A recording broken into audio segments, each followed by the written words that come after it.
Good evening. You are listening live to the Extreme Movie Show. I'm your host, Rob, broadcasting to you from the Extreme Studios, just west of Orlando, Florida. I have Professor Pixel, young 20-something here from South Orlando as well, jumping in. We're hoping to get RDV from the Great Midwest joining us here shortly. We're going to be talking about the movie that was the inspiration behind Quentin Tarantino's Kill Bill Volume 1 and 2. Of course, that great set of films with Uma Thurman. This movie is called Lady Snowblood, and I believe it's Japanese from the early 70s. And I got to tell you, Pixel, you don't really do a lot of the action films. RDV and I pretty much handle a lot of that here on the Extreme Movie Show. You and I cover some different things too. That's what makes this channel so great. We dive in a lot of different particulars. This movie is kind of a little bit artsy-fartsy, and I like it because it works. Some artsy-fartsy stuff I don't care for. So everybody's got their own opinion about what works and what doesn't. I do think that sometimes you can get away with it in a movie because a movie is visual, so the talking part doesn't need to be that big a deal, and music can certainly help for the atmosphere.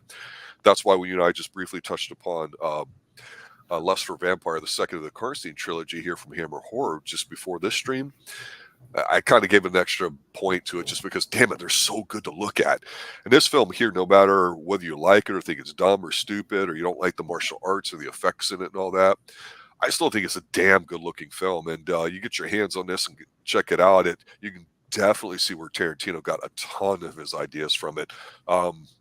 It's probably a bit more brutal feeling to it. But overall, this is a film that I didn't really know too much about. It was something that came up on a short list recently, and I checked it out. I had never seen it before.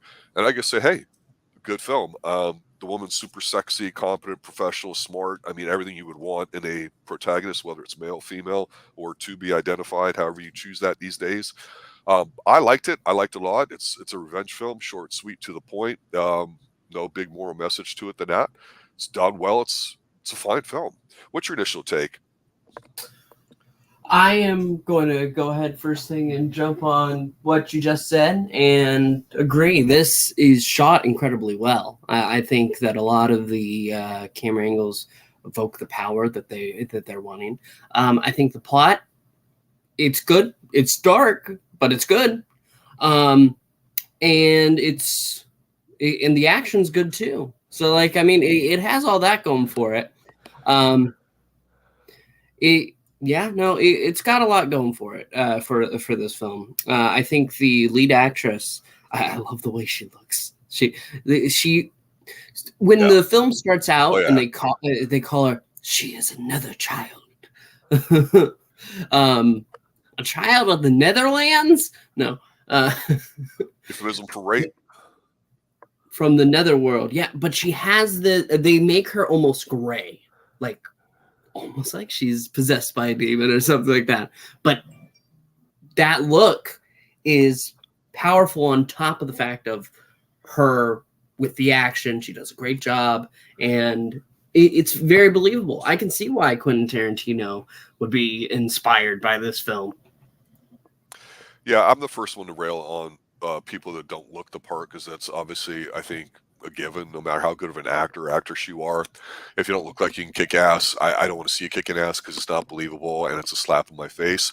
This woman is extremely petite. She's an assassin. So you can argue, I can't see her doing that. Well, you know what? It's a bit more brutal and less martial arty than you might think as far as what happens in here with the deaths for her revenge story. And that's where I think the movie does it justice. Quentin Tarantino takes in the opposite direction and goes for just a complete gore fest, which, again, is not a bad decision, and it's fun and it's campy, but it doesn't have the emotional, I think, lift behind it that this movie does, because this movie starts off basically, it's told a little bit out of order, but it's not so bad you can't follow it. Obviously, you're going to want to get an English subtitled version to make it easy. I think that we see a school teacher and his wife, walking to a village one day, get put upon by some people, brutally killed. The woman is kept as a sex slave where she's been passed around for a bit. And they don't screw around with the story. I mean, you see it all happening. And when she goes to give birth to her baby, I thought one of the most powerful scenes in the movie was actually that she's there in prison, laying there and all the shit and the hay and all that. And it's stormy outside her. It's got the snow, right? And then the ladies that are helping her give birth, a very difficult one where that's almost getting a kid that does, I think, kill her. we find out, holy shit, that's why they call her a child, the Netherlands or whatever, because she's like, yeah, as soon as I knew this was going on, that my child would be my only way through revenge. So I hoard my way through everybody, and they show her fucking every single guy there really quickly, not graphically, but where you're like, okay, that's not cool, but you go, Jesus Christ, this is brutal. This is a great way to start. Um, I thought, okay, we're in for a serious movie here. No goofing off, no hijinks, no cute stuff, right? Um, and so, of course, this is how the child's born and gets raised. And I'll talk about the training montage stuff and the resolution here shortly. But to me, by the time as an adult, she's walking into a small town with all the poor people, and she's like, she wants to go see somebody special and demands his help to find the three remaining people that she wants to kill. All these guys are getting ready to basically, I think, kill her, maybe even eat her too, because it's a really poor village they were all staying at. I thought, shit, what a good looking movie. Why haven't I heard more about this? Even when I heard about the Kill Bills, I don't mind Tarantino films. I think they're overrated. I think they're fun, but I don't know that they're necessarily anything new like a lot of people seem to see. And that's in the 90s is about when things started to turn, I think, movie wise, where a lot of people would see stuff that they go, oh my God, never seen like this before. It's the greatest ever. I'm like, well, you just haven't seen a lot of movies because we get the alternative, time frames here and all that. We get some of the artsy stuff on. I mean, not saying anything's wrong with Tarantino, but let's not act like he's the only guy that's done this or whatever. And you definitely go, oh yeah, that's obviously present here. This is a movie from from Tarantino's time 30, 40 years ago, and he's a big fan of it. That's why he kind of basically remade it. Well, what did you think about this movie getting to the first third or so of it? Yeah, no, I am kind of on the fence on the way the story is told. Jeez.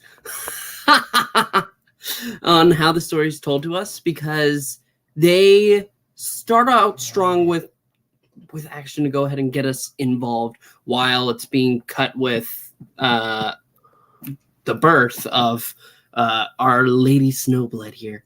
But the thing about it is I am kind of on the fence with how they are telling us the story, because it's good.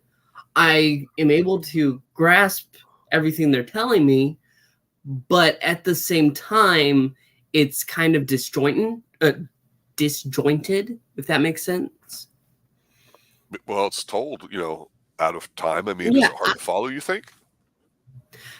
I don't know if it's hard to follow. I'm getting it, but I just think it's a weird way of going about it, because it's like they have the story running together two places at once, which isn't a concept I'm foreign to, but here there's just something a little bit off about it to me. I don't know what it is. I don't think it builds momentum. I think part of it's because of the way they do tell it. I think that what they do is they set up for having a couple scenes that you remember, and that's it. I would say that when she meets the first guy or whatever there and takes out the guys and then him, you're pretty graphic. You're like, oh, she means business. And it gets a little more interesting when she meets the other guy too, that now is living in fear of his life, and he has his own teenage daughter that she meets along the way, and other things happen. I just go, okay, I don't want it to get too moralistic. This is supposed to be, check the box, go whack and kill people. But the best part about it to me that I enjoyed a lot, and we talk about 80s montages all the time, especially with canon films, since we like to say we're an 80s based channel here on the Xtreme Movie Show. Mm-hmm. When you may ask yourself, well, if she gave birth to the kid and she's in prison or jail, whatever, the baby ended up going to a monastery and they all knew the story or whatever, so ended up just as a quinky dink in the hands of somebody that would train her to do this kind of stuff. And so the guy's a complete hard ass, so you get this like 8-year-old little girl that he like, I should have bricked when I saw it, because I thought, are they trying to be cute here or funny? But it wasn't, and I liked what they did. They put her like in a barrel and rolled her down at the side of a hill and said, stay in it or whatever. And you see like the body getting thrown. And then at some point it advances where he's like chopping at it with his katana, so the kid hops out.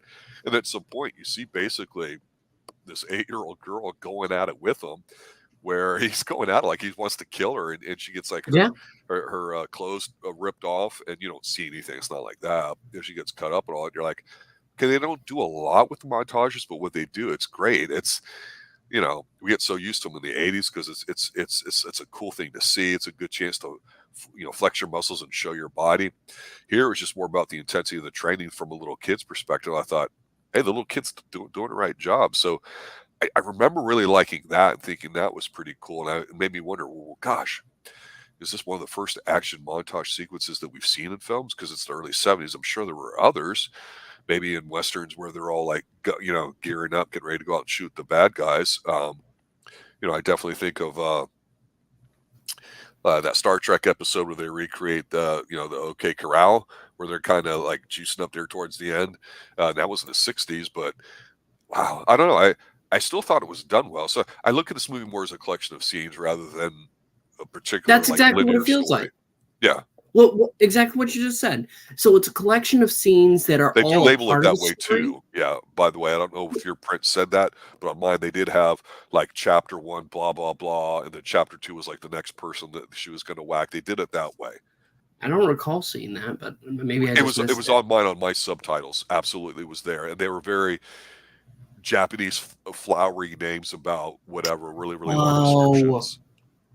okay. So I just didn't recognize that they were chapters because like half of my subtitles worked, so it was Yeah, hard for me to follow sometimes. that's going to be important for the Because print that you see. Yeah. yeah, there wasn't much I could do about it, so I was just like, oh, okay. Well, I'm getting most of the story, and that's what matters. Okay. Oh yeah, for a revenge film though, what do you want out of one? For a revenge film. Yeah, what do you want? What do you expect? When you know it's a revenge, somebody says, "Hey, this is a revenge film." What do you want? What was one that we did recently? What was it? Wrath of Man that we did. This is, I think this is better than Wrath of Man as a movie, even though, like I said, it's a collection of scenes rather than just this linear story being told all at once. It's, I feel like the action in this is better. I feel like the revenge angle, what the reason for revenge, has more weight. There's a lot of dark things that happen in this film. And Yeah. they aren't shy about showing a representation of that. But in doing that, you want to see these people dead. And that's the important thing. If you're going to watch a film and you want to see somebody get their just desserts, make us feel like they deserve those just desserts. And I'm pretty sure everyone here, they pretty much deserve that. I think a height level of violence and graphicness, especially in the '60s going to the '70s, is there in film that you don't have today. Certainly, you can say people experimented with it, or you could talk about how tastes were with people here in the United States. But I think it's more of a worldwide thing. We always talk about how Hammer Films tried to do the more adult-oriented version of horror that was acceptable by those standards, but pushing the limits. Um, Not necessarily in a horrible way, but just they took it a bit more serious. And that's one of the things I liked about some. It feels serious. We know what's happening to Miss Lady here, and we know what she's going to do. We don't want to see her have, say, a romantic relationship or any of that kind of stuff. Nope, she's got a mission. Here's what's going to happen. That's it. So we're just seeing how it plays out. And I still thought that they did a smart thing by not making it too convenient or give her necessarily a high body count to go through before killing the last guy, like you would get in a dumbed down '80s version. It's more fun. Like I said, you know, one of the guys she meets. It's in a village and he sleeps with, you know, his hand on a knife, because he's just, who are you, what's going on, and all that, and he's just paranoid. And what I thought was great is you could argue at least with one of the chapters, I'll say, because I thought it was a standout one where his daughter's going and she's like, you know, making these fish traps, and then you see her, this is where she meets Lady Snowblood along the way. They don't know each other or whatever. They talk for a brief second, so you know, oh, is she gonna whack everybody, what's gonna happen? But you see the young girl who seems, you know, fine to help her, you know, sick and ailing father out, not knowing what her father did and what was responsible for his bad actions, almost like a sins of the father type theme. But you know, we don't necessarily have you know that with the daughter. um she's throwing this stuff over into the sea, and you're like, okay, this doesn't make sense. She's making the fish traps. She's going to fish them, sell fish at the market. She's going to sell these just as dry goods. What's she going to do? And then the adult me went, "Oh, I know how she's making her money. She's selling herself because it's worth more." And her dad, of course, has been a drunk and a vagrant, so he's a real piece of shit human being, and it's only gotten worse his whole life. Maybe it hasn't. Maybe he was before. We know he was before, right? But the point is, the guy's racked with just I don't even want to say guilt, but he knows he's a shit human being. He doesn't have the guts to kill himself. And his daughter, I think feels the worst about it, is whoring herself out to pay the bills, and he finds out about it. So you're like, you know what, motherfucker? That knowing all that stuff revealed to you makes it even juicier when she kills you. Killing you is going to make it easier for you to not suffer. Yeah. And that's where I think what this movie does well that honestly you really don't get in Kill Bill, not in my opinion, not like how they do here. Kill Bill is kind of sexy and sleek, and hey, we get to see all this stuff happen. But this is just more brutal and to the point, and I really like that. Even and I like I say, revenge films. I immediately think of Death Wish and Charles Bronson because people hated the idea of revenge films. Of course, Hollywood would be the first one to say we don't like guns, or whatever, but they'll use them, right? It could be kind of easy writing or simple writing, or where you don't have to worry about it or think. Here, no guns or whatever for the most part. You've got to sit there and use the culture that you're allowed to have and the constraints that Japanese cinema would put on you. And so you put a little bit of this into it. And you're like, okay, I don't have to care about the bad dude's daughter. I just care about that it adds an element to what's going to happen when a dude gets whacked. We're emotionally invested not in the bad dude, but since we find more stuff about him because his daughter's pretty decent. If his daughter was a shit bag, we'd want to see her whacked too. But it's just juicy and it's ironic, and I like it, and that's what this movie does good. Yeah, no. So like you were saying, revenge films. There are people that don't like it, and I can understand that. But when you have it's one of the most powerful stories you can tell. It's one of the strongest, most relatable stories. We will never go through the pain that is presented through half of this film, but we can empathize with it. We can understand the hate that builds inside of a person. We want them to get it in the end. We want them to get what they deserve. And I think Lady Snowblood, she does a good job of that. Even should we go ahead and talk about the ending, or? Yeah, absolutely. Okay. So actually, let's pause for a second because I asked you a question and I want to get my answer. I asked you what you want in a revenge film. For me, there's certain things I definitely don't want. I don't want cutesiness. I don't want anything distracting from the fact that while revenge films can be pretty emotionally intensifying, and I think that's good. We always talk about how we want to see a character a little bit before and we get to know them and all that. Sometimes in a revenge film, you don't. And the fact that, you'd said this movie was a little, I'm using my own word here, disjointed or whatever. And I say, I look at it in terms of chapters or story bits. I could see that. I don't know how much of that's a Japanese touch in a lot of their films or manga and all that. I'm not 100% familiar with it. It's definitely no Godzilla film, which obviously we'll be covering the new one later this year. I just think that for a revenge film, you got to understand that it's a bad act, but you want to see the person suffer. And by suffer, I don't necessarily mean like hostile level of torture porn suffering. That's not what I mean. I think that's where it gets lost on people. The guy's going to get it. The suffering was the fact that he's suffering from his daughter and is a constant reminder of what a shitbag he is. His actions have consequences, and the consequences that hurt the most aren't the ones that are getting him killed, like for what he did by being a part of the rape gang. There, it's out of his own flesh and blood. His whole family is suffering for it, and he didn't even realize it until later. And it's like, yeah, take that, motherfucker. That is just so delicious. You miss that in a lot of revenge films, and like Saw might be overly written or twisty, and some people might like that idea. It might get a little fetishy on it. Let's say it's not really on the level of the deliciousness that you have here, really. Because frankly, when a little guy comes out going, "Do you want to play a game?" and gives you some moral stuff, you think it's cute, it's funny, and you laugh. I don't want that in a revenge film, and I did not get that here. So yeah, let's go ahead now that I answered what I want in a revenge film. So, Lady Snowblood, Yuki, towards the end, she does get the last of the rapists. Goes ahead and gets them, but she is hurt. she's wounded. So with it all done, her finish, she goes outside, and outside waiting for her is that daughter that we were talking about before. And she is trying to avenge her father's death. Yes, he was a garbage human being, but she still felt the need to avenge her father's death. So she goes up and basically stabs Lady Snowblood. And she manages to leave afterwards. She stumbles, she's bleeding, she falls to the snow. And like I said, shot well. You can see her hand as she takes the snow, she holds it close. It's powerful. But it seems like in the end, she dies until the sun rises the next day and she opens her eyes.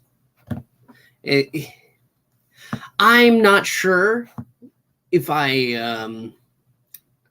don't know if happy about this ending is the right word for it, but I'm mixed. I'm mixed. Just like I'm mixed on the fact of how the story is told to us, how it is.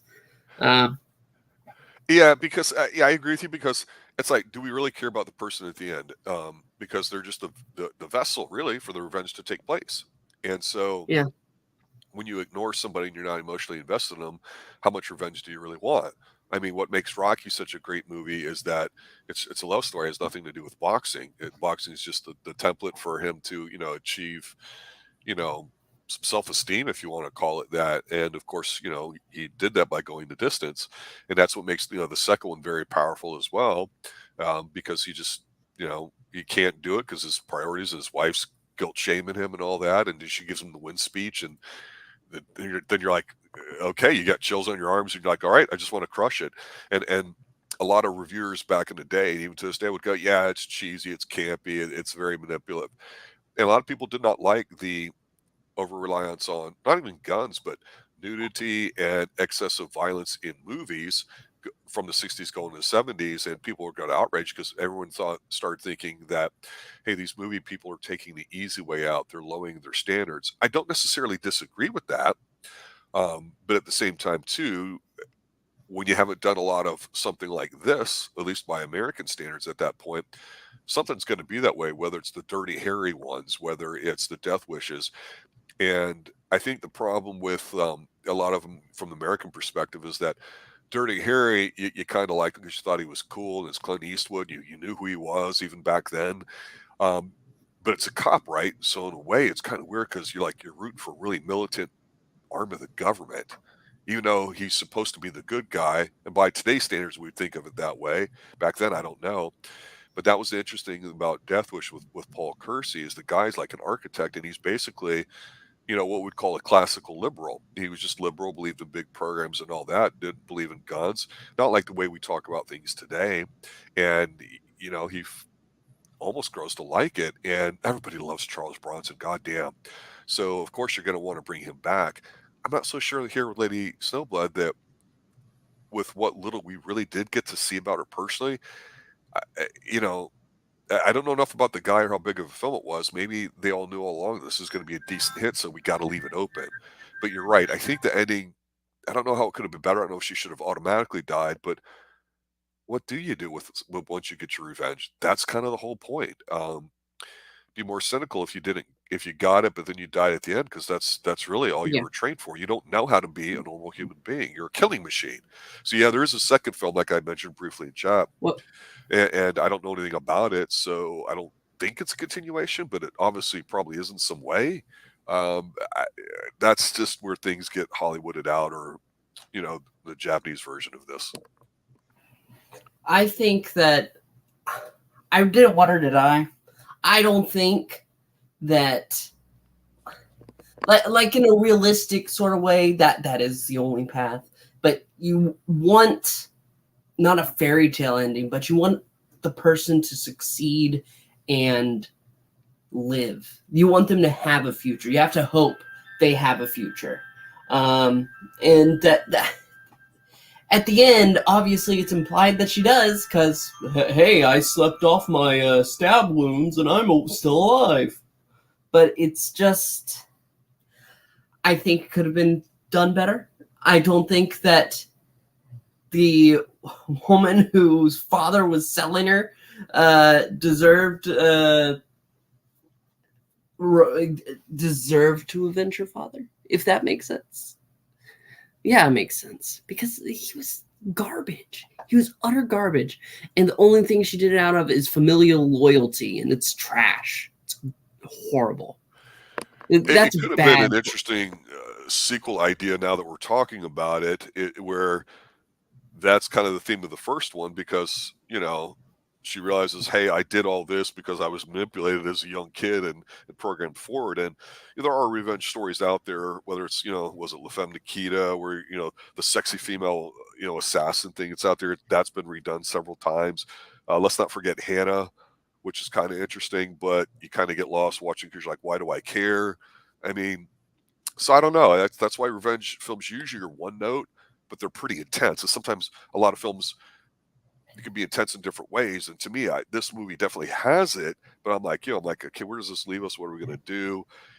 There are some films I think are really good, so you watch them for that, but they're not rewatchable because you watch it like, yeah, I get it. Why would I watch it again? To me, this almost feels that way a little bit. Not that it's a bad film. And I think it would look great on a big screen, especially how colorful it is. And, you know, it's filmed over there in Japan, and you've got a lot of really, like I say, nice uses of the outdoors and the snow and the just a lot of different areas there. It's very attractive, and it's of course different than what you're used to seeing green screened and filmed in studios and or any TV show, which most of them are filmed in Vancouver, right? I mean, it's appealing to look at. Mm-hmm. No, it is. I don't know if, sorry to go off topic. I don't know if I want to continue the story though. I don't know if I want to go into the, what's it called? The song of a song of love and fire or something. The sequel, Love Song of Vengeance. I don't know if I want to do that. And yeah, it is a continuation. It's her moving forward. So I don't know. I feel like if it had ended just slightly differently, I would have appreciated the film more. But yeah, not much we can do. They say there are no dumb questions, which in my opinion is false. And I'm going to put you on the spot here, which I almost never do.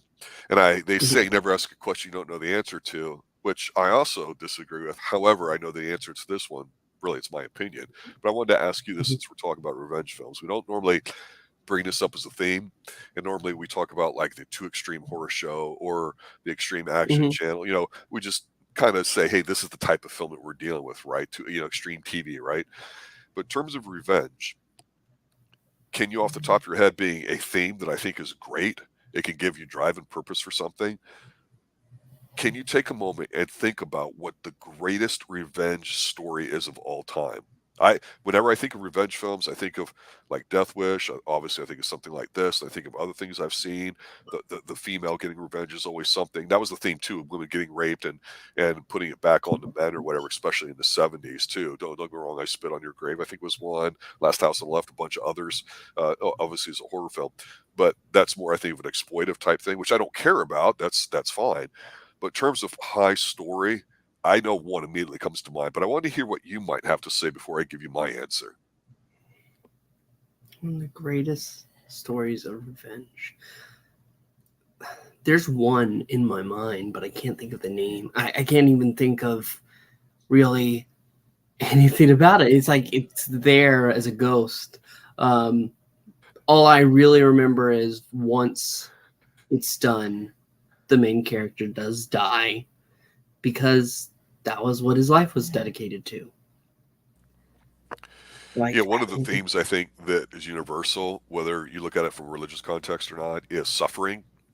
Whether you call that a Christian notion or not, and we don't delve into politics unless it's really part of the story that we can't really get into without talking about it.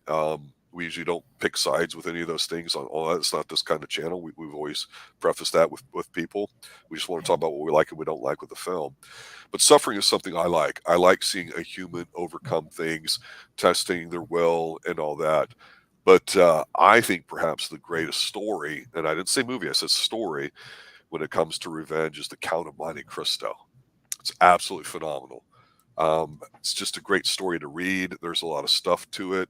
Obviously, I think the Jim Caviezel version, probably one of the more recent ones that's out there, it's been done, of course, many times, is phenomenal. You know, it's not a tale of swashbuckling and adventure. It's no, you're fucking suffering, you know, in prison, you know. And I like it when stories wield in things that happen to you because adults will screw you, they will fuck you.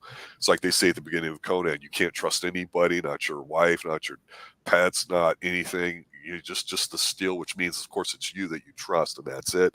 That self-sufficiency notion, that's universal. And one of the things I like about see this film here is that you mentioned at the very beginning that this woman was very for lack of a better word, attractive, you know. And while she's not big and buff, it looks like she kicks ass. When she walks, she looks like she floats. She looks like she's a skilled martial artist. She looks like she knows how to handle a blade.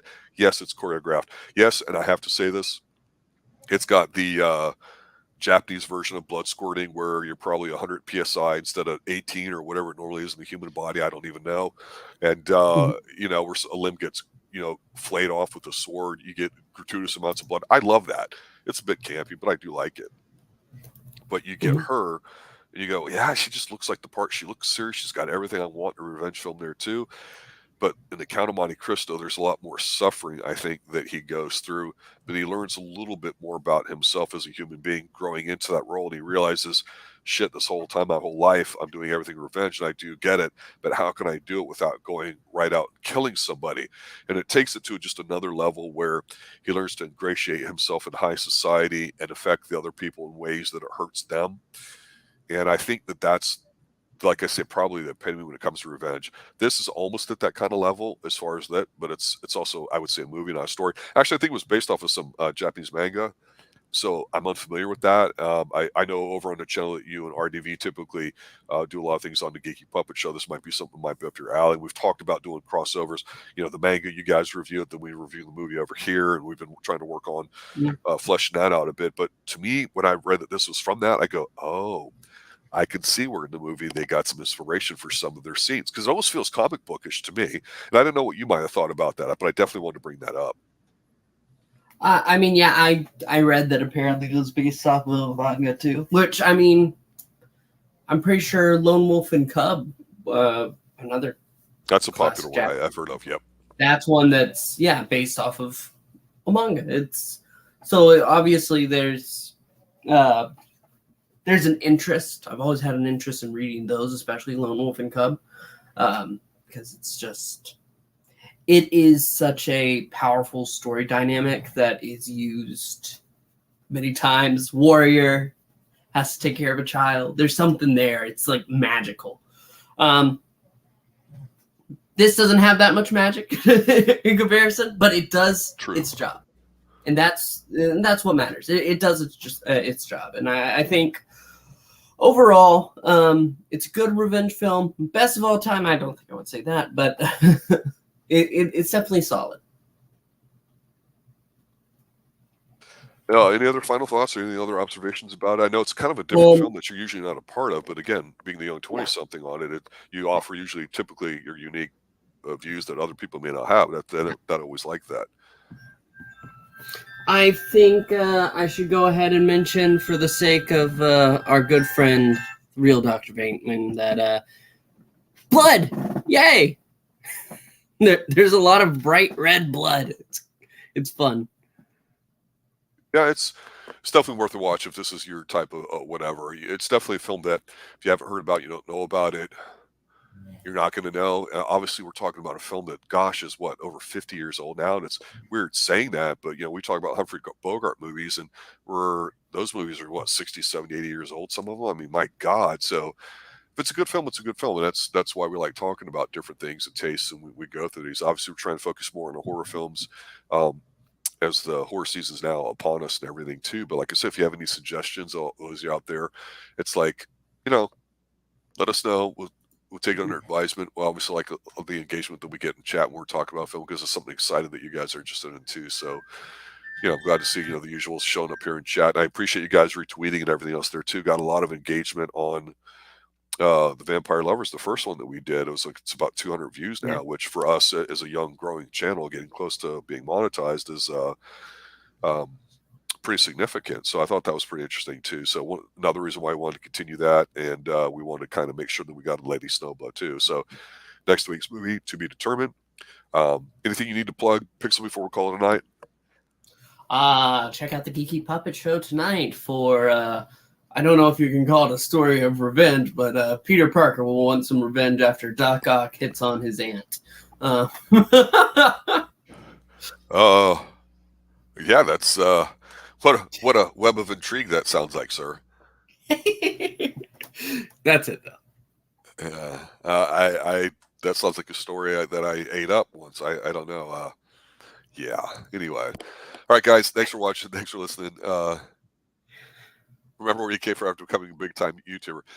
I hope I become so big that I have to watch what I say so I don't get demonetized like some other people profess. Because, frankly, I'd be fine with more engagement, just a few thousand subs. But Comic Book Corner, Mike's a personal friend of mine and boss outside of the real world, and he does it just for fun, and his is blown up. He, of course, with I Love Comics, or whatever he calls his channel now, or what he does. I've been in touch with him for quite some time. I know it's mostly an auction site now too, so I understand that, like with you, Pixel, you and RDV are growing your channel. That was just a side thing too. So I'm really excited when I see you guys get on there, you're doing what you're doing and having fun, because ultimately I think that's what you got to do. And we have talked, obviously, that once we get to the point where we're close to being monetized, we'll have to change a little bit of what we do here, just basically add a little bit more and sharpen things up a bit. So, yeah. Hey, I'm from Orlando, Florida, so, I know where I'm coming from. You can't take the hood out of the YouTuber, but, that's just how it goes. That's how we roll. So, yeah. All right, guys. Have a good night. As always, thanks for watching, listening. Stay extreme. This was not a Dan Curtis production. Yeah, and we know it wasn't Twin Martin.